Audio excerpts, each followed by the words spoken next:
In this recording in our series of creating geometries, we'll walk through creating a chain geometry using curves without the use of tangent or constant z. If we take a look at this edge around this hub over here, you'll see that there's no tangent chain over here, and there's nothing that is on the same z. So here's a typical case where you may not be able to use those options. So let's see how we would create them using just the option of curve.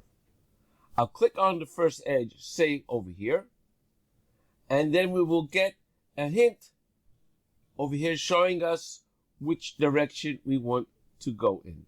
Now, all I have to do is start using these icons here on the side. I can click on the next one and it'll give me the next one and it'll go to here, but sometimes these lines are very small and they're hard to grab. So we also have the use of these icons.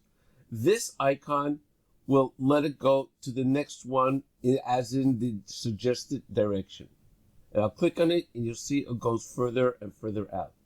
Go over there, next one, keeps on going,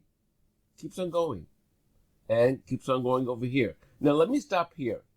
At this point, it's trying to go in on this line. I can change the direction by clicking on change direction. Click on it, you'll see it's going down. Now it's going to the side I want it to. Now I can continue.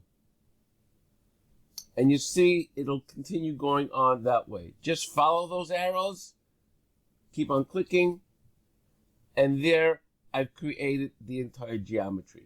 You'll also note that my entire geometry is seen at the top level, as we have over here the option of show chain on workplane. So it is projected to the actual workplane itself. In our next recording in this series, we will talk about the options of tangent propagation and up to entity, as well as constant z.